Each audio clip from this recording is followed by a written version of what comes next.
बुद्ध कहते हैं जैसा हम सोचते हैं हमारा जीवन बिल्कुल वैसा ही बनता है। आज हम एक छोटी सी कहानी से बुद्ध के इस कथन को समझते हैं। एक बार बुद्ध और उनके कुछ भिक्षुक एक वन से गुजर रहे होते हैं। बहुत दूर चलने के बाद बुद्ध के भिक्षुक बुद्ध से कहते हैं, बुद्ध क्या हम कुछ देर विश्राम कर सकते हैं? बुद्ध कहते हैं अवश्य। वो देखो एक बड़ा वृक्ष, हम उसके नीचे बैठकर विश्राम करेंगे। बुद्ध और उनके सभी भिक्षुक उस वृक्ष के नीचे बैठ जाते हैं। बुद्ध के भिक्षुक बुद्ध से कहते हैं कि आपने हमसे एक बार एक बात कही थी कि हम जैसा सोचते हैं हम बिल्कुल वैसे ही बन जाते हैं। कृपया कर इस कथन को विस्तार से समझाइए। बुद्ध कहते हैं अवश्य। तुम्हें एक छोटी सी कहानी सुनाता हूँ। एक नगर में एक बहुत धनी सेठ रहता था। उसके पास धन की कोई कमी नहीं थी, परंतु वह फिर भी हर क्षण धन इकट्ठा करने के बारे में ही सोचता था।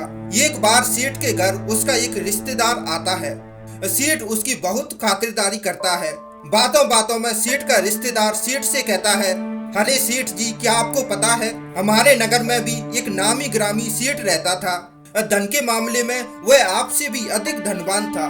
सेठ पूछता है, पर तुम उसे था क्यों कह रहे हो? रिश्तेदार कहता है, था मैं इसीलिए कह रहा हूँ क्योंकि वह अब जीवित नहीं है, वह मर चुका है। सेठ बेचारा धन को इकट्ठा करते करते यह भूल ही गया कि मृत्यु नाम की भी कोई चीज होती है और वह सेठों को भी आती है। सेठ उस व्यक्ति से पूछता है, क्या कारण हुआ जिससे उसकी मृत्यु हो गई? सेठ का रिश्तेदार कहता है, कारण तो कुछ ना था, अचानक ही उसका बुलावा आ गया और उसे जाना पड़ा। सेठ कहता है, अरे उसे कैसे बुलावा आ गया? कोई बीमारी होगी। वह व्यक्ति कहता है, नहीं, उसे कोई बीमारी नहीं थी, वह तो अचानक से ही मृत्यु को प्राप्त हो गया। सेठ अपने रिश्तेदार की बात सुनकर हैरान हो जाता है, क्योंकि वो अब तक सोचता था कि मृत्यु बुढ़ापे में ही आती है या किसी बीमारी के कारण आती है, क्योंकि सेठ अभी जवान है और अभी वो मरना नहीं चाहता। और अगले दिन वो रिश्तेदार अपने घर चला जाता है, परंतु सेठ को बहुत बड़ी मुसीबत में डाल जाता है। सेठ को भी मृत्यु आ सकती है। सेठ पहले दिन रात धन के बारे में ही सोचता था, अब केवल मृत्यु के बारे में सोचता रहता है। दिन रात उसे एक ही डर सताने लगता है, कहीं मुझे मृत्यु ना आ जाए, मुझे मृत्यु ना आ जाए। समय बीतता है और सेठ बहुत कमजोर होने लगता है, क्योंकि वह अब ना तो ढंग से खाता है और ना पीता है, केवल मृत्यु के बारे में ही सोचता है। उसकी जीवा पर केवल एक ही कथन रहता है, मुझे मृत्यु ना आ जाए, कहीं मुझे मृत्यु ना आ जाए।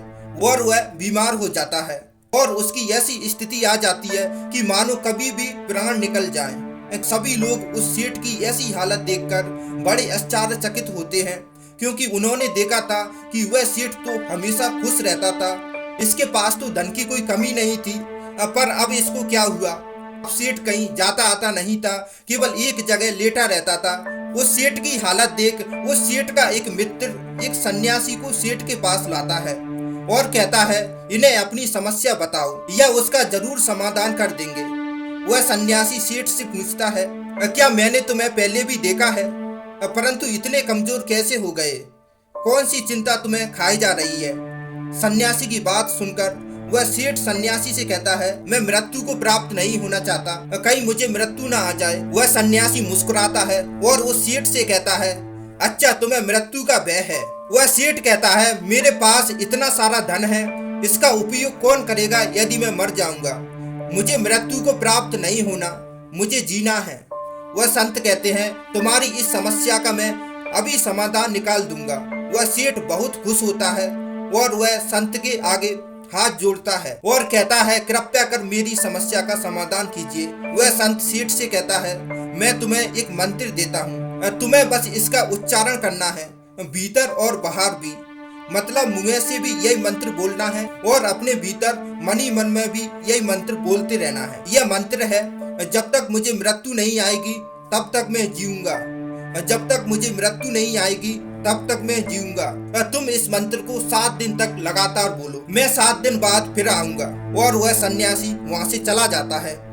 7 दिन बाद वह सन्यासी लौटता है तो वो देखता है कि सेठ स्वस्थ होने लगा है और सेठ भी उस सन्यासी को देखकर उसके चरणों में गिर पड़ता है और उन्हें धन्यवाद कहता है। वह सेठ कहता है, आपके मंत्र ने तो कमाल ही कर दिया। अब मैं मृत्यु से भयभीत नहीं हूँ, क्योंकि जब तक मृत्यु नहीं आएगी तब तक मैं अपने जीवन को जीऊंगा। पहले मैं मृत्यु के डर के कारण जीवन को जी नहीं पा रहा था, आपके मंत्र ने जीवन ही बदल दिया। और जो लोग मुझे सुन रहे हैं वो सोच रहे होंगे कि भला इस मंत्र से क्या हुआ, इस छोटी सी लाइन ने क्या बदल दिया। तो आपको मैं बताना चाहता हूँ, तब केवल सेठ धन के बारे में ही सोचता था और दिन रात उसके धन में भी बढ़ोतरी हो रही थी और वह दिन रात धन को इकट्ठा कर रहा था और वह खुश था और उसका स्वास्थ्य भी ठीक था। और जब उसने मृत्यु के बारे में सोचना शुरू किया तो वह बिस्तर से लग गया और बीमार पड़ गया और मृत्यु के करीब जाता गया और उसका ऐसा क्षण आ गया कि वो कभी भी मृत्यु को प्राप्त हो सकता था। तो इस छोटी सी कहानी से हमें यह समझ में आता है, जो हम भीतर और बाहर रटते रहते हैं वही हमारे जीवन की हकीकत बन जाती है और वही हमारे जीवन की असलियत बन जाती है। आप दिन रात भीतर और बाहर जो सोचते हैं और जो खुद से बोलते हैं, आपका जीवन बिल्कुल वैसा ही होने